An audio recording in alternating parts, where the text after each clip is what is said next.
नमस्कार आप सभी लोगों को। आज हम अपने देश के नागरिकों तथा अपने देश के लिए कुछ तथ्य रखने जा रहे हैं। आपका ये कर्तव्य बनता है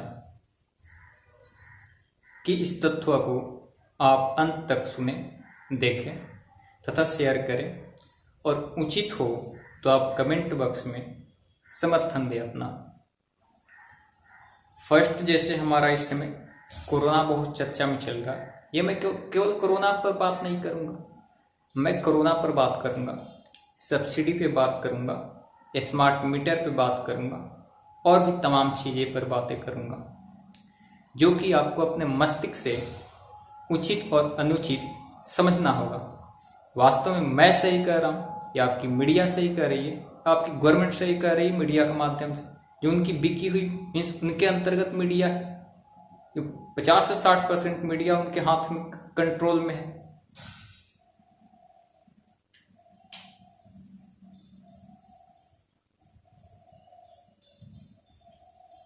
ये वायरस हमारे भारतवासियों को ही नहीं, विश्व के 195 देश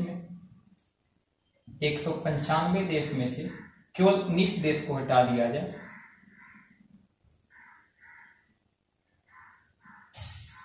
176 देश में ये पेंडेमिक फैला हुआ है। कारण क्या?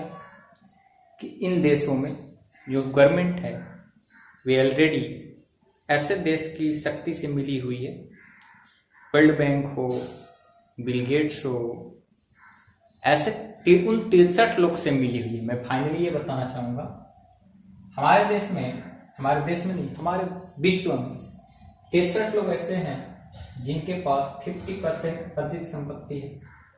50% जो संपत्ति बचा वे हमारे विश्व के पूरे लोगों में है डिस्ट्रीब्यूट है, पूरे लोगों में डिस्ट्रीब्यूट है। ये 50% तो 63 लोगों में ही डिस्ट्रीब्यूट है। यही 63 लोग इन कोरोना पैंडेमिक को, मैं समझाना चाहूँगा आपको। अभी आपको लग रहा है कि मैं गलत बोल रहा हूँ, बट आप ये क्वेश्चन किसी डॉक्टर से कीजिए, किसी छोटे डॉक्टर, बड़े लेवल के डॉक्टर, वास्तव में वो डॉक्टर होगा, वास्तव में उसके पास इंसानियत होगी तो आपको वास्तविकता से परिचित कराएगा।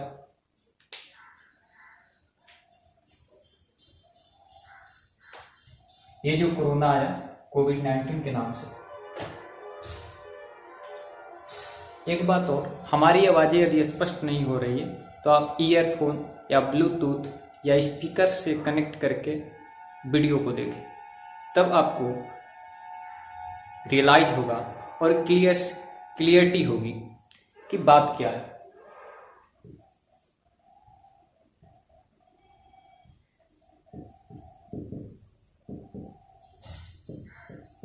ये जो कोविड-19 आया मीन्स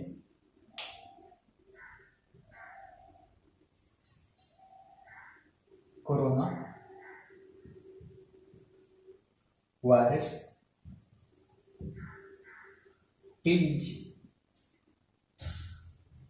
2019।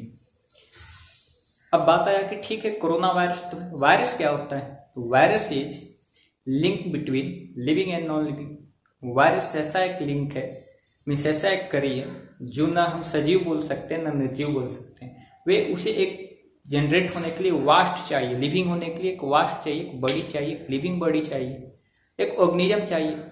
जैसे गंगा जल में बैक्टीरिया फेजेज पाया जाता है, फेजेज मीन्स वायरस। जो बैक्टीरिया को इन्फेक्ट करे तो बैक्टीरिया फेजेज, जो ह्यूमन को इन्फेक्ट करे तो होमोफेजेज, जो प्लांट को इन्फेक्ट करे जो वायरस तो आप बोलते हो फाइटोफेज। कहने का मीन्स ये हुआ कि ये जो वायरस है होमोफेज है। होमो क्योंकि मानव के नाम आप होमोसेपियंस बोलते हो, ह्यूमन का वैज्ञानिक साइंटिफिक नाम। तो ये जो हमारा यहाँ वायरस तो आपको समझ में आ गई। वायरस दो टाइप से उनके जेनेटिक मटेरियल्स होते हैं, RNA genetic materials, DNA genetic materials. ये वायरस आरएनए जेनेटिक मटेरियल्स है, ये वायरस आरएनए जेनेटिक मटेरियल्स है। मीन्स इसीलिए हम इसे रेट्रो वायरस बोलते हैं। इसे हम रेट्रोवायरस बोलते हैं। आरएनए जेनेटिक मटेरियल्स होने के कारण इसे हम रेट्रोवायरस बोलते हैं। जैसे आपका HIV रेट्रोवायरस, जैसे आपका इन्फ्लुएंजा रेट्रोवायरस, जैसे आपका फ्लू रेट्रोवायरस है। ये अपना रूप ही बदल देते हैं। जैसे मान लो मैं ही रेट्रोवायरस हूं, आप तो मेरे लिए वैक्सीन तैयार कर रहे हो, मैं शेर बन गया। आप शेर के लिए वैक्सीन तैयार कर रहे हो, मैं मच्छर बन गया। आप मच्छर के लिए वैक्सीन तैयार कर रहे हो, मैं किंग कोबरा बन गया। आप किंग कोबरा के लिए वैक्सीन तैयार कर रहे हो, मैं अगेन अपने रूप में या दूसरे रूप में आ गया। आप कैसे वैक्सीन बना सकते हो? क्यों लोगों को मूर्ख बना रहे हो? ये सभी जानते हैं विश्व के 90% लोग या तो धूर्त थे या अनपढ़। ये भारत के डॉक्टर भी जानते हैं। WHO क्यों नहीं इस पर कुछ वर्क कर रहा? वही जानता है। ये सब हमारे जो छोटे छोटे हैं, मैं गलती करूंगा तो हम डायरेक्ट हमारे ऊपर क्लेम आएगा, 195 देश क्लेम करेगा। तो छोटे छोटे जो जैसे रूस है, अमेरिका की मॉडर्ना, जो भी बहुत सारे देश है, जो हमारे जो ब्रिटेन भी, बहुत सारे देश, इंग्लैंड भी, बहुत सारे देश ये आपका वैक्सीन पर वर्क कर रहे हैं। ठीक है, तो वैक्सीन पर वर्क कर रहे हैं या भ्रम में रखे हैं, वैक्सीन पर वर्क हो रहा है, ये भी मैं भी जान रहा हूं, लेकिन एक विश्व व्यापार के लिए, इसीलिए तो WHO ने बोला कि ये वायरस जो है 2 साल से अधिक नहीं रह सकता। क्या WHO गॉड है क्या? इसने बोल दिया कि वायरस 2 ईयर से अधिक नहीं रहेगा। ये वायरस तो रहेगा, ये व्यापार 2 ईयर में कंप्लीट हो जाएगा। वैक्सीन वाला जो विश्व व्यापार होने वाला, ये कंप्लीट हो जाएगा। कहने का मीन्स फाइनली ये मालूम होगा कि एक टाइप का फ्लू, कोई न्यू वायरस नहीं है। इसमें 100% लोग, 97% या 98% मान लो, मैक्सिमम 2% लोग डेड हो रहे हैं। तो डेथ रेट आपका 2%, 98% सही हो जा रहे हैं बिना दवा का। अपना घरेलू नुस्खा से गिलोय, काढ़ा, गर्म पानी, बहुत सारे उपाय, चाय, इनसे ठीक हो जा रहे हैं। तो ये बातें कोरोना वाली समझ में आई हो। एक बात हो, स्कूल न खोलने के कारण इनकी पोल खुल जाएगी, इनकी वैक्सीन वाला व्यापार नहीं होगा। क्यों? हमारे इंडिया में बहुत सारे पेरेंट्स और बच्चे गरीब हैं।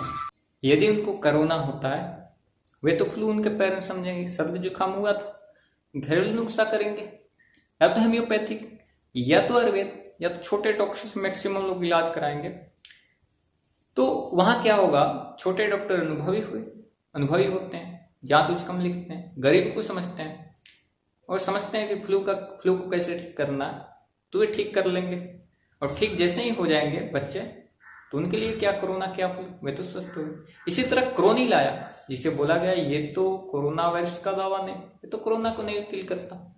ये क्या करता है, ये हमारी इम्यूनिटी बूस्टर बढ़ाता है। मैं पूछता हूं उन डॉक्टर से, उन लोगों से, इम्यूनिटी बूस्टर बढ़ाता है, डेट मीन्स हमारा जो मोनोसाइटिक है, मोनोसाइटिक सेल लिम्फो को कॉल करता है। लिम्फो से मेमोरी सेल जनरेट होता है, जैसे एंटीबॉडी बनते हैं, कोरोना को मारते हैं और मेमोरी सेल जनरेट हो जाता है कि दोबारा कोरोना आएगा और किल कर देंगे, मीन्स दोबारा कोरोना होगा नहीं। कहने का मीन्स हम तो ठीक हुए, हमारा इम्यूनिटी पावर ही कोरोना को मार दिया। भले ही क्रोनिल ने हमें बढ़ाया, मीन्स इम्यूनिटी पावर। कहने का मीन्स कैसे बढ़ा, क्रोनिल की वजह से हम तो स्वस्थ हो गए। कहने का मीन्स से कोरोना का दावा नहीं है, बल्कि हम तो ठीक हुए। हमें ठीक होने से मतलब, तुम हमें कहो कि ये कोरोना के दावा नहीं, इम्यूनिटी बूस्टर है, जो भी है, हम तो स्वस्थ हो रहे हैं। तो बात यह है, सबको भ्रम में रखा गया है। ये बोला गया है कि आपको ठीक नहीं होना है, जब तक हमारे वैक्सीन नहीं खरीदना, उसके अपने शरीर में यूज नहीं करना है, तब तक आप स्वस्थ नहीं है। स्वस्थ लोग भी स्वस्थ नहीं है, बात ये हुई। आते हैं सब्सिडी पर।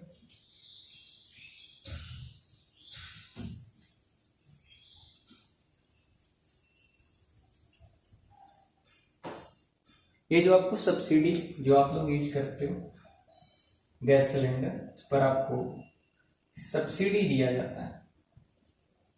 2014 के आफ्टर फ्यू मंथ्स जब सब्सिडी आया, सभी लोग प्रसन्न हुए कि अकाउंट में कुछ धन अर्जित होगा। सभी लोगों को हाथ में मीन्स उनके अकाउंट में कुछ पैसे रहेंगे और इससे सभी लोग इमरजेंसी में उसका यूज करेंगे। कुछ दिन तो ठीक चला। देखो सब्सिडी क्या होता है? सब्सिडी का मीन्स होता है अनुदान या अतिरिक्त लाभ, आर्थिक सहायता। मान लो इस समय हमें गैस सिलेंडर 700 रुपीज की मिली, 100 रुपया सब्सिडी के नाम पर दे दिया गया, फिर भी हमने 600 रुपया गैस का दिया। पहले यही गैस 450 रुपया के अंदर आ जाते थे, 450 रुपया का अंदर नहीं आते थे। हमने दिया क्या? 150 रुपीज एक्स्ट्रा दिया और बोला गया कि हम आपको सब्सिडी दे रहे हैं। कहाँ सब्सिडी दे रहे हैं? तो हमारा 150 रुपया ले लिए, बोल रहे हो सब्सिडी दे रहे हैं। ये फंड कहाँ जाएगा? केंद्र में जाएगा, सेंटर में जाएगा। मैं क्या बताना चाह रहा हूं, ध्यान दीजिएगा। इसके बाद स्मार्ट मीटर।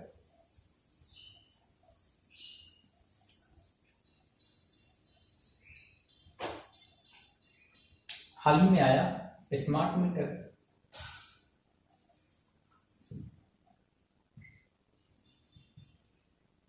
ये स्मार्ट मीटर क्या होता है समझिए आप। यदि आप मान लीजिए 2 फैन यूज कर रहे हो और 2 बल्ब यूज कर रहे हो, 50 वाट का 40-50 वाट का आपका फैन है तो 100 वाट हो, 2 फैन है तो ये 6 से 5-6 वाट का बल्ब, 10 से 12 वाट, टोटल फाइनली 110 वाट हुआ। जो हमारा यूनिट कैलकुलेट हम करते हैं, यूनिट कैलकुलेट करने का एक आगे होता है आपका वाट इंटू आवर्स अपन 1000 में शॉर्ट में HRS लिखा है, दैट मीन्स आवर्स। ये कहने का मीन्स हमने 110 यूनिट यूज किया, कितने आवर्स? तो 16 घंटे एक दिन में। कितने दिन तक? 30 दिन तक। तो हमने कितने घंटे यूज किया?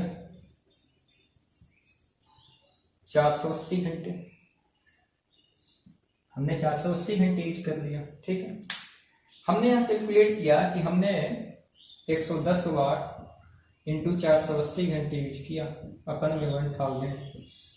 ये 2 जीरो से 2 जीरो, ये 2 जीरो से 2 जीरो और 10 से हमने डिवाइड किया 1.124 फाइनली हमने पाया क्या? 52.8 यूनिट। मैक्सिमम मान ले कि वायर में कंज्यूम इलेक्ट्रिसिटी, मीटर में कंज्यूम इलेक्ट्रिसिटी मैक्सिमम 60 यूनिट। हमने मान लिया कि हमने 60 यूनिट कंज्यूम कर लिया, ठीक। हमारी smart meter near about 180 unit का बिल लेकर आया। ये हमारी smart meter. 3 time bill extra दिखाना। 3 टाइम बिल मीन्स 171 यूनिट लाया था, हम 180 लेकर चल रहे हैं, मीन्स 3 टाइम अधिक बिल लाना। और क्या दिखाया? डिटेल सब नहीं दे रहे। हम बोले बाप का राज। ऐसा ही मैं बोला कि तुम पैसा ले रहे हो न डिटेल दे रहे हो। पीछे प्रिंट करके दिया डिटेल, उस पर लिखा क्या था? 5.5 रुपीज पर यूनिट, 200 रुपया मीटर चार्ज या अदर चार्ज, जो भी कुछ लिखा हुआ था इस हिसाब से।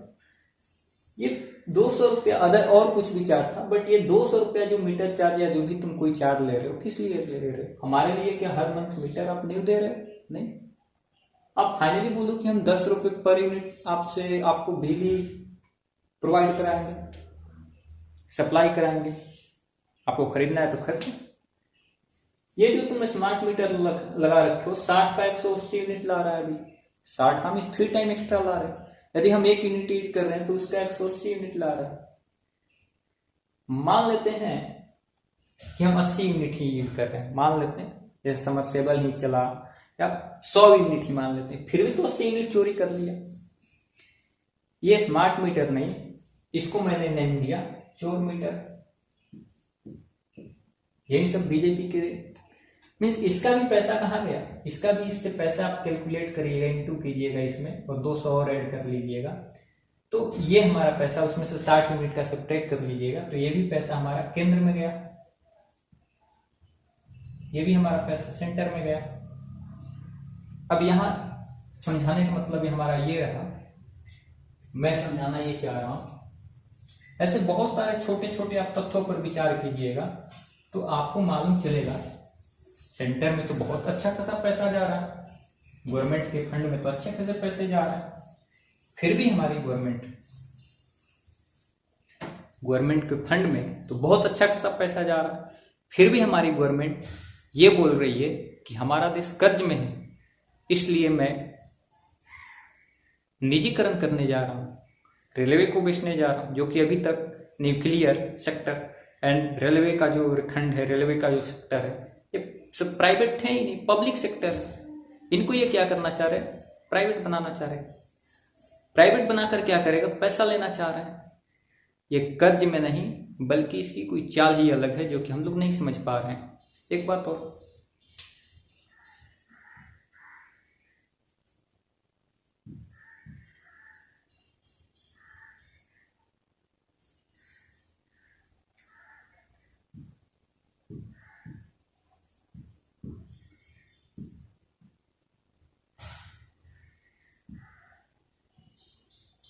पूंजीवादी and Samajwadi, capitalist and socialist से दोनों से मिलकर बना है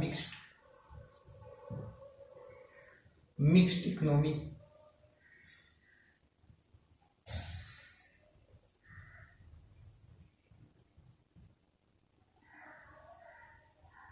मिक्स्ड इकोनॉमी ये नहीं हमारा देश में लागू है। मीन्स हमारी अर्थव्यवस्था पूंजीवादी भी कितना 30 से 40%, हमारी अर्थव्यवस्था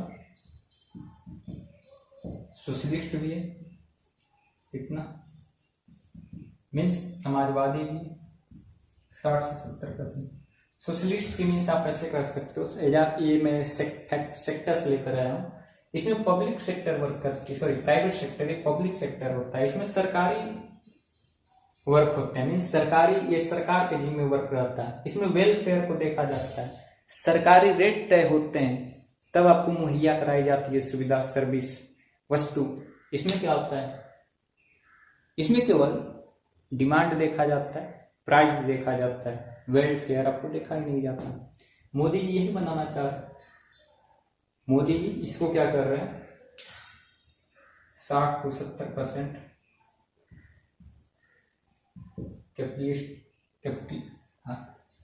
कैपिटलिस्ट बनाना चाह रहे हैं और इसको 30 से 40% करना चाह रहे हैं। फाइनली उनका विचार क्या है कि आने वाले दिन में इसको मैं 100% बनाऊंगा, सभी प्राइवेट करूंगा, सभी को बेच दूंगा, सब पैसा लेके नीरू मोदी की तरह निकल जाऊंगा। ये भी प्लान हो सकता है। अमित शाह जो गृह मंत्री हैं, अदर नेता है। एक तो बात और है, मैं बोलने से नहीं डरूंगा क्योंकि हमें गलत लग रहा है और कोई प्रूवमेंट नहीं दे रहे हैं, गवर्नमेंट कोई प्रूव नहीं देता है कि हमने विदेशों से रॉकेट खरीदा, जो भी खरीदा, या मारक विमान खरीदा युद्ध वाला, तो उसका कोई हिसाब किताब नहीं, कितना में खरीदा, क्या खरीदा। कोरोना काल में मीडिया से दिखा दिया कि हमने इतना दान किया, वे किया, हमने फंड दिया। फंड क्या दिया, वे जियो को फंड दिया, क्योंकि जानता है जियो है तो मोदी है, मोदी है तो जियो है। कहने का मीन्स जियो कैसे चलता है, बीएसएनएल को हटाया गया, जियो उसका टावर जियो पर बिठाया गया, जियो का टावर उस पर सेट कराया गया, उसका कनेक्शन सेट कराया गया, सब तो बीएसएनएल का था। इसी तरह बहुत सारी हमारी टेलीकॉम कंपनियां सर्वाइव नहीं कर पाई, कुछ तो मर्ज हो गए, बहुत सारे बैंक मर्ज हो गए, इतना स्थिति खराब हो चुका है। उसके बाद ये लोग चाहते हैं कि कुछ ही लोग रहें, कुछ ही लोग की सत्ता रहे, कुछ ही मीडिया रहे, कुछ ही टेलीकॉम चैनल रहे, और मीन्स कम्युनिस्ट बनाना चाह रहे हैं। कम्युनिस्ट मीन्स जैसे आप चाइना देख रहे हो, मीन्स इनका आधिपत्य हो, ऐसा पॉसिबल नहीं है, ऐसा पॉसिबल नहीं है, इतिहास गवाह है।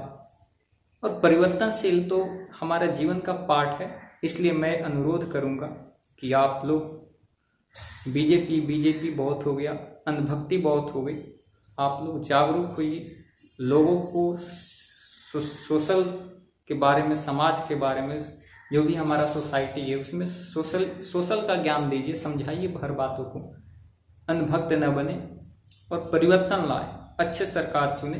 ये बीजेपी यदि अब की आ गया ना तो फाइनली है कि आपके जो भी भविष्य हैं, आपके जो भी बच्चे हैं, जो भी देश के भविष्य हैं, उनकी स्थिति इतनी जर्जर होने वाली है, उनकी नहीं हमारे देश की, और हमारी देश अगेन गुलामी करेगा।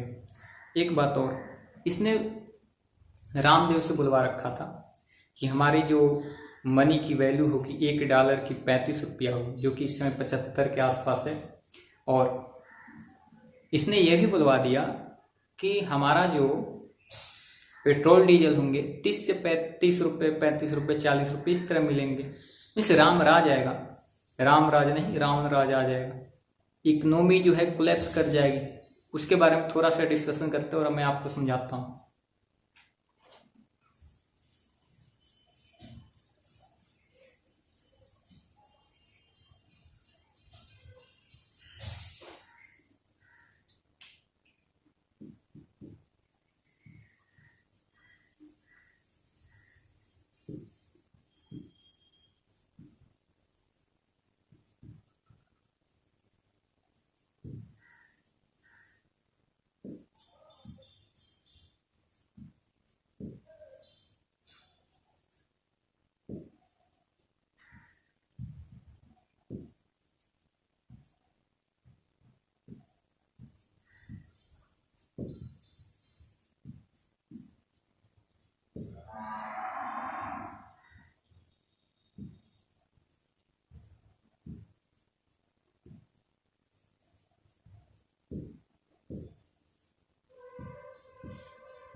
आप इन बातों को ध्यान रखिएगा।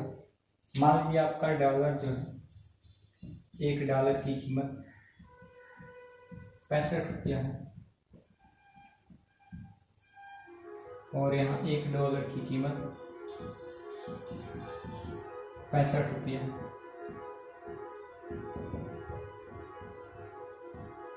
ठीक है, मैंने किया क्या, मैंने यहाँ पर किया क्या कि $1 की कीमत 40 रुपया कर दिया। मनी स्ट्रांग हुआ हमारा, ध्यानपूर्वक समझिएगा, मनी तो स्ट्रांग हो गया, तभी $1 की कीमत 40 रुपया हो गया।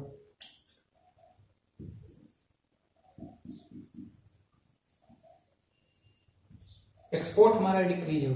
सोचिए, आप विचार कीजिए, कोई सामान हमने विदेश में बेचा जिसकी प्राइस हमें $1 मिली, हमने उसे, मैं मान लो ट्रेडर हूँ, कंपनी है हमारे, और 65 रुपये मिल गया $1 के बदले। ठीक है, अब मैं वही $1 हमें मिल रहा है, उसके बदले हमें 40 मिल रहा है, 40 रुपया ही मिल रहा है, तो मैं एक्सपोर्ट अपना डाउन कर दूंगा। मैं कहूँगा अभी नहीं बेचूंगा, अभी तो हमें पैसा रुपया कम मिल पा रहा, जैसे ही इसका 65, 70, 75 जाएगा तब मैं सेलिंग करूंगा। एक्सपोर्ट डिक्रीज कर गया, मीन्स फेवरेबल बीओडी का मीन्स होता है मनी को इनफ्लो अधिक हो, हमारे देश में मनी अधिक है, देश से बाहर मनी कम जाए। अनफेवरेबल मीन्स मनी कम है, मीन्स मनी कम आए बट बाहर अधिक जाए। अब यहाँ पर क्या हुआ, जैसे मैंने इसी को $1 को 95 रुपीज की बराबर कर दिया, मीन्स मनी तो हमारा वीक हो गया।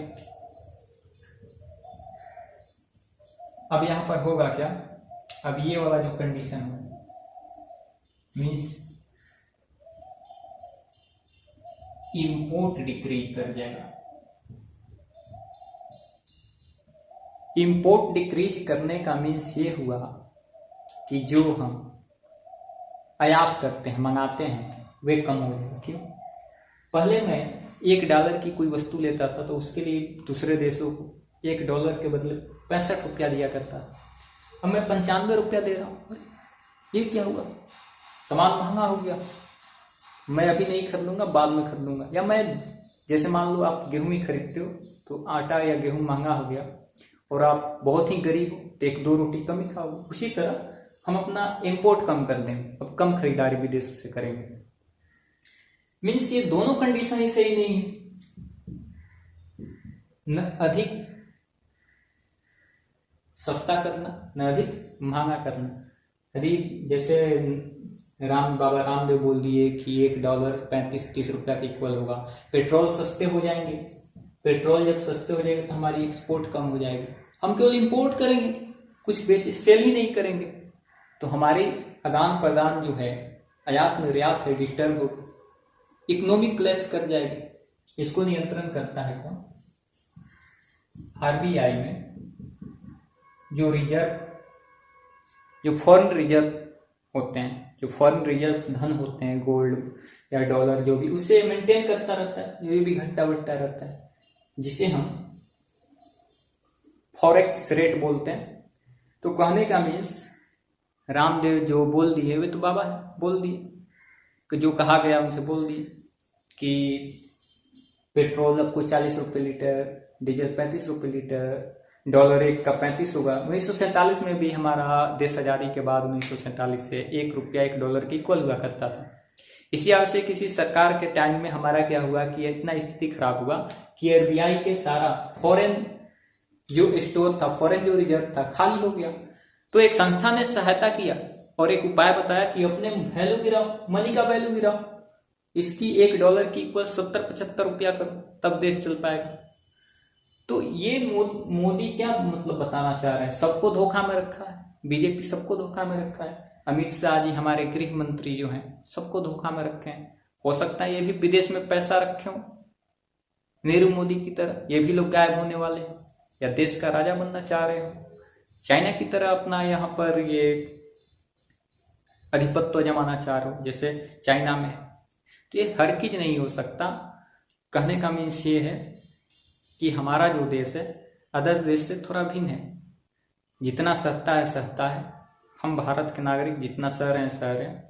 जिस दिन उग्र अवस्था में आ जाएंगे तो ये सरकार तित्तिर बित्तिर हो जाएगा, और ऐसा माहौल नहीं लाना है। आपको समझदारी से काम लेना है कि आप ऐसे ही सरकार चुनेंगे जो आपके नजरिए में अच्छा हो।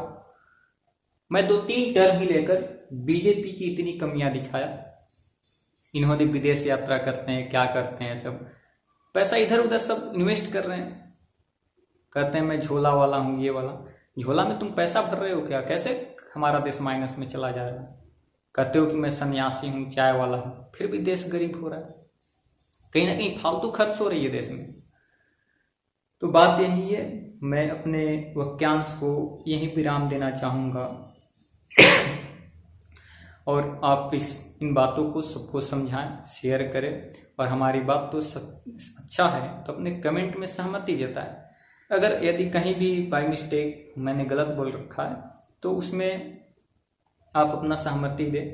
हाँ, एक बात और कि आपको डरने की आवश्यकता नहीं है, हमारे बोलने के अधिकार है आर्टिकल 19(2) की तहत। आप सोच रहे हो कि मैं मोदी जी को कैसे बोल सकता हूँ? मोदी जी तो पीएम है। पीएम है तो क्या आदमी नहीं है? शेर बाघ है क्या? जंगली जानवर है? आर्टिकल 19(2) के तहत आपको बोलने की पूर्ण रूप से अधिकार है। इसके लिए आप कोर्ट में भी दावा कर सकते हो। आप पर कोई भी दबाव नहीं बना सकता आपने ऐसा क्यों बोला। हमें अनुचित लगेगा तो हम नेसेसरी बोलेंगे, क्योंकि ये लोकतंत्र है, मीन्स लोगों का तंत्र है, लोगों का राज्य है, और लोगों को जो अच्छा नहीं लगेगा तो कहेगा ये खराब हो रहा है, गलत हो रहा है। हम न कि यहाँ राज शासन नहीं है कि हम एक राजा है उसका ही सुनेंगे, जो करेगा सहेंगे, ऐसी बात नहीं है। तो हमारे पास मस्तिष्क और मस्तिष्क का यूज करें आप लोग। Thanks all of you.